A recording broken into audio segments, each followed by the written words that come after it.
Right جی، آمد تین مختلف چیزیں آپ نے اس پہ بات کی. ایک تو یہ کہ عالمی منڈی کے اندر کیا ہو رہا ہے تیل کا، اور تیل کی قیمتیں کدھر جا سکتی ہیں. دوسری آپ نے یہ بات کی کہ اگر وہ ورس کے سینیریو ہو گیا تو پاکستان کا اس پہ کیا اثر ہوگا. اور تیسری کہ اس مشکل صورتحال کے اندر جہاں پہ معاشی طور کے اوپر ایک غیر یقینی صورتحال ہے، ایک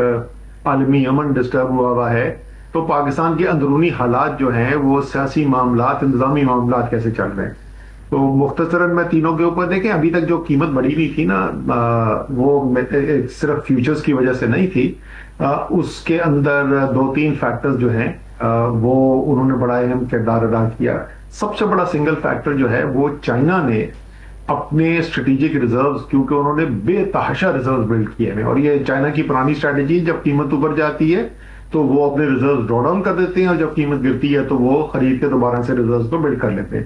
تو 4 ملین بیرل یومیہ تو ریڈکشن تھی، نیٹ ریڈکشن تھی چائنا کی تیل کی امپورٹس کے اندر. تو سب سے بڑا سوئنگ فیکٹر تو وہ بنا. اس کے علاوہ تقریباً 2 ملین بیرلز جو ہے وہ مڈل ایسٹ کے باہر کے سورسز سے پروڈکشن کے اندر اضافہ ہوا تھا. تو وہ دوسری وجہ یہ بنی، وہ بات صحیح کہہ رہے ہیں کہ جو انٹرنیشنل جو فیوچرز کی مارکیٹ ہوتی ہے، یا جو فائنینشیل مارکیٹ ہے جس طرح برینٹ کا انڈیکس ہے یا WTI ہے، وہ پیپر ٹریڈ ہے، اور فزیکل کے اندر جو ہے وہ اس کے اندر قیاس آرائی نہیں ہوتی، پھر وہ فزیکل ایکچوئل سچویشن پہ ہوتا ہے. تو اگر آپ کو یاد ہو، جب جنگ شروع ہوئی تھی تو پہلے مہینے میں ایشیا کے اندر $175-180 پہ بھی ڈلیوریز ہوئی تھی، لیکن آہستہ آہستہ وہ گیپ کم ہونا شروع ہو گیا. اب جہاں پہ اب کھڑے ہوئے ہیں، تو جو دو ڈیولپمنٹ جن کی آپ نے بات کی، ان دو ڈیولپمنٹس کی وجہ سے یقیناً خطرہ پیدا ہو رہا ہے کہ شاید وہ جو پہلے والا جو خطرہ تھا کہ بہت بڑی شارٹیج ہو جائے گی دنیا کے اندر، اور ظاہر ہے کافی بہت بڑی حد تک تو ہوئی بھی شارٹیج، لیکن اس سے بھی زیادہ خطرناک ہو جائے گی، وہ ان دونوں وجوہات کی وجہ سے ہو سکتا ہے. ایک تو بالکل آپ نے صحیح کہا کہ وہ یوکرین نے، شاید انہوں نے بھی ایران سے ہی سیکھا ہے، جس طریقے سے ایران نے گلف کے اندر ہٹ کرنا شروع کیا تھا انرجی انفراسٹرکچر کو، تو انہوں نے اب ٹارگٹ کرنا شروع کر دیا ہے ڈرونز کے ذریعے روس کا جو انرجی انفراسٹرکچر ہے، وہاں پیٹرول شارٹیجز ہونی شروع ہو گئی ہیں. سو ایک تو وہ بہت بڑا ایک تبدیلی نئی آ رہی ہے. دوسرا یہ جو ہوتیز کی ڈیولپمنٹ ہے، امید یہ ہے کہ اس کے اندر پاکستان بھی اپنا کردار ادا کرے گا ایران اور سعودی عربیہ کے درمیان ثالثی کر کے، کیونکہ ہوتی جو ہیں وہ ایران کی مرضی کے خلاف نہیں کریں گے جو کچھ بھی ہوگا. تو امید ہے کہ اس کو بڑھنے سے روک دیا جائے، لیکن اگر وہ بڑھ گیا تو وہ ایک انتہائی خطرناک صورتحال ہو سکتی ہے، کیونکہ اس وقت یہ جو متبادل راستہ ہے جو باب المندب سے گزرتا ہے، وہ تقریباً آپ سمجھیں کہ 5 ملین بیرلز کے قریب، 3.5 ملین بیرلز سعودی عربیہ کا، اور 1.5 ملین بیرل جو ہے وہ UAE کا وہاں سے گزر رہا تھا. تو وہ 5 ملین بیرلز بھی اگر بند ہو جائے تو ظاہر ہے کہ وہ ایک دم سے پھر پرائس فیئر ہونے کا خطرہ ہے. تو یہ سچویشن ہے کہ جہاں پہ آپ کھڑے ہوئے ہیں، چیزیں پیچیدہ ہوتی چلی جا رہی ہیں، اور ہوتا یہ جب ایک بار جنگ شروع ہو جائے تو کسی کو نہیں پتا ہوتا وہ کس ڈائریکشن کے اندر جائے گی. دوسرا ظاہر ہے اگر پاکستان کے اوپر یہ آئے گا تو براہ راست امپیکٹ ہوتا ہے، جو انرجی کی قیمتیں ہیں وہ اوپر جاتی ہیں، جیسے ہم نے دیکھا $350 سے اوپر پیٹرول چلا گیا تھا، اور اس کا براہ راست افراد زر کے اوپر اثر ہے. تمام چیزوں کی ترسیل مہنگی ہو جاتی ہے، تو صرف تیل کی قیمتیں نہیں بڑھتی، باقی تمام اشیاء کی قیمتیں بھی بڑھنی شروع ہو جاتی ہیں. جب افراد زر بڑھتی ہے تو شرح سود بڑھانی پڑتی ہے. سینٹرل بینک کو، اسٹیٹ بینک آف پاکستان کو، سارے جو کنزیومرز ہیں، صارفین ہیں اور بزنس ہیں، ان کے لیے کاسٹ آف کیپٹل بڑھ جاتی ہے، تو اس کا بہت ہی منفی اثر ہوتا ہے. میرے خیال میں پاکستان جو سب سے اہم چیز کر سکتا تھا، کریڈٹ دینا پڑے گا حکومت کو اس بات کا، کہ جو سب سے اہم کام پاکستان کر سکتا تھا، اور وہ یہ تھا کہ کوئی نہ کوئی کردار ادا کیا جائے جس میں امن کی طرف لایا جا سکے. تو پاکستان نے ایک بہت اہم اور بہت مثبت ثالثی کا کردار ادا کیا. اب جو صورتحال ہے، جو لیکن پرابلم جو پاکستان کے ساتھ ہو رہا ہے، کہ یہ ایک طرف سے معیشی آپ کے اوپر دباؤ ہے، معاشی دباؤ ہے، اور یہ بھی ذرا سا خیال رکھیں کہ یہ اگر ہوتیز اور سعودی عربیہ کی بات بڑھتی ہے تو آپ دفاعی معاہدہ کر چکے ہیں سعودی عربیہ کے ساتھ. سعودی عربیہ پہ حملہ، پاکستان پر حملہ تصور کیا جائے گا، اور پاکستان پر حملہ سعودی عربیہ کے اوپر. تو آپ ادھر بھی جڑے ہوئے ہیں، اگر وہ خدا نہ خواستہ چیز پھیلتی ہے تو آپ کا وہ بھی ایک ایکسپوجر بڑھ جاتا ہے. اس سب کے اندر، اس سب ماحول کے اندر آزاد کشمیر میں دھرنا چل رہا ہے وہ ختم نہیں ہو رہا ہے، اور پھر آج دوبارہ طاقت کا استعمال کیا گیا. ہم سمجھتے ہیں پتہ نہیں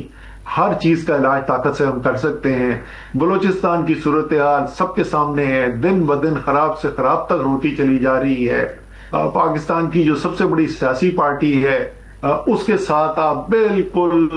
دیوار سے اس کو لگایا ہوا ہے، اور ابھی وہ 5 اگست کی تیاریاں ہو رہی ہیں، وہ کس سمت میں نکل جائے گی ان کی جو، کیونکہ آپ نے ان کو اتنے مجبور کر دیا، جیسے میں نے کہا دیوار کے ساتھ لگا دیا ہے، وہ آگے کیا ڈیسپریٹ سٹیپ لینا شروع کرتے ہیں. تو خدا کا واسطہ یہ جو چلے عالمی منڈی کے اوپر تو آپ کا کنٹرول نہیں ہے، امریکہ کی اوپر آپ کا کنٹرول نہیں ہے کہ جنگ ہوگی کہ نہیں ہوگی، اپنے ملک کے اندر امن پیدا کرنے پہ تو آپ کو کنٹرول ہے نا. اسد یہ واقعی میں نے کیونکہ ابتدائیہ اتنا لمبا کر دیا تھا، آپ نے 3 سوال نکالیے، باقی 2 سوال میں ذرا آپ کو دوبارہ لے کے آؤں گا، مگر میں ذرا منظر کشی مزید کر لوں کہ سمجھ لیں کہ اس وقت اسٹیٹ آف افیئرز ہے کیا. اس انرجی کے ساتھ جوڑ لیا جائے کہ جو فوڈ کرائسس جو ہے کہ بائی پروڈکٹس جو ہیں، خاص طور پہ جو کھاد میں سلفر، فاسفورس اور نائٹروجن جو ہے، جو اس کی بائی پروڈکٹس ہیں، یہ United nations food and agriculture FAO کے ڈائریکٹر جنرل نے آج کہہ دیا. انہوں نے کہا یہ پوری دنیا کا 26 اور سے شروع ہو جائے گا، 27 میں جا کے یہ ایک فوڈ کرائسس آ رہا ہے. اگر یہ معاملہ ریزالو نہ ہوا اور کھاد نہ پہنچی تو یہ صرف غریب ممالک بنگلہ دیش، پاکستان، انڈیا نہیں، یہ پورا ویسٹرن یورپ، نارتھ امریکہ وہ بھی اس کی اس زد میں آئے گا. اور کموڈیٹیز جو ہیں، ہماری جو اتنی بری خبریں آ رہی ہیں کہ یہ اس وقت جو چل رہا ہے کہ باری باری ہم کریں گے چاول کی اوپر بھی اور کپاس کے اوپر بھی، سٹارٹنگ فرام گندم، کہ گندم کا ہمیں بتایا جا رہا ہے اگر امپورٹ کرتے ہیں تو پہلے ہی یہاں پہ کہ ٹریڈ کا ایک بہت بڑا ڈیفیسٹ چل رہا ہے. وہ کہہ رہے ہیں کہ 2 سے 3 بلین ڈالر کی تو امپورٹ کرنی پڑے گی. آلریڈی میرے سامنے یہاں پہ جو صورتحال ہے کہ یہاں کسان کے ساتھ جو پہلے ہوتا رہا کہ ان کو جو ہے 3500 کی قیمت اناؤنس کی، انہوں نے 2200-2300 پہ ان سے آڑتیوں نے خریدی، وہ اب 4500 روپے 4300 روپے فی من تک چلا گئی ہے. اور آٹا جو ہے 150 روپے کا کلو بک رہا ہے، اور نان جو ہے وہ 30 سے 35 روپے مختلف شہروں میں ڈپینڈنگ آن دا پلیس، اور روٹی جو ہے وہ 17 سے لے کے 25 روپے تک کی بک رہی ہے. اور لاسٹلی کہ یہاں تک کہ ابھی باقی صوبوں میں تو چل ہی رہا ہے، اسلام آباد کے متعلق بھی جو ایسوسیشن نے کہا جی ہم اسلام آباد والے، تاکہ آگ جو ہے نا بکنگم پیلس میں نہیں پہنچے گی، تو ان کا خیال ہے کہ شاید کسی کو احساس نہیں ہوگا. ہو سکتا ہے شہباز شریف صاحب کو بھی لاہور سے اپنی جو ہے نا وہ گاڑیوں کے انٹوراج کے اندر جو ہے کنک لانی پڑے. اسلام آباد بھی اس گندم کے بحران میں آ رہا ہے. فوڈ کرائسس اور اسپیشلی پاکستان کا گندم کے ساتھ انٹرنیشنل اینڈ نیشنل، اس کو ذرا ڈاٹس کو کنیکٹ کر دیں ہمارے لیے. اچھا جی، سب سے پہلے آپ کے فرٹیلائزر کو لے لیتے ہیں. فرٹیلائزر کے اندر جو نائٹروجن ہے، جو جس کا سب سے زیادہ کامن فارم جو فرٹیلائزر کا ہوتا ہے وہ یوریا ہے، امونیا یوریا ہوتا ہے. تو وہ پاکستان کیونکہ ہمارے پاس کیپیسٹی موجود ہے یوریا کی، گیس بھی ہمارے پاس موجود ہے، تو نائٹروجن تو ہم پوری کر لیں گے، اس میں ہمیں پرابلم نہیں ہوگا. لیکن فاسفیٹ جو ہے وہ امپورٹ کی جاتی ہے، اور فاسفیٹ جو ہے وہ دوسری سب سے اہم کھاد ہے. گندم کی فصل کے لیے سب سے اہم جو ہے وہ فاسفیٹ ہوتی ہے، باقی بس تمام فصلوں کے اندر بھی استعمال کی جاتی ہے. اور فاسفیٹ کا بہت بڑا دنیا کے لیے ذریعہ جو ہے وہ یوکرین اور روس دونوں ہیں. تو جب وہاں پر جو جنگ پھیلتی جا رہی ہے، صرف مڈل ایسٹ کی جنگ کا اور ہرمز کا مسئلہ نہیں ہے، وہ بھی براہ راست اثر کر رہا ہے. اس کے علاوہ سعودی عربیہ بہت بڑا ایکسپورٹر ہے، جارڈن بہت بڑا ایکسپورٹر ہے، اور اس وقت جو ہمارے پاس آ رہی ہے سلفر بھی ایڈ کر لیں، سلفیورک ایسڈ کے، میں تو نہیں، آپ تو خیر باقاعدہ اس بزنس میں رہے ہیں، ایسڈ کے بغیر وہ سلفر بھی نہیں بنتا، جو کہ یہ انہی ممالک سے آتا ہے. سلفیورک ایسڈ جو ہے اس کی مین سپلائی جو ہے وہ مڈل ایسٹ سے آتی ہے. تو سلفر جو ہے وہ آپ کا جو پوٹاش ہے، پوٹاش تیسری اہم کھاد ہے، اور اس کے بھی ذرائع جو ہیں یہ یوکرین، رشیا والا جو ہیں یہ بڑے مین سورسز ہیں اس کے لیے. اور اگر آپ کا باب المندب خاص طور پہ بند ہوتا ہے تو آپ کی جو فاسفیٹ امپورٹ کا جو راستہ ہے وہ بھی بند، اور جہاں پہ یہ پروڈیوس ہوتے ہیں وہ ملک بھی براہ راست افیکٹ ہو رہے ہیں جنگ سے، تو وہ ایک انتہائی خطرناک تشویشناک صورتحال ضرور پیدا ہوتی ہے۔ اسی طریقے سے جو آپ نے گندم کی بات کی، پاکستان جب گندم امپورٹ کرتا ہے تو ہماری اکثر سورس جو ہے وہ یوکرین ہوئی ہے۔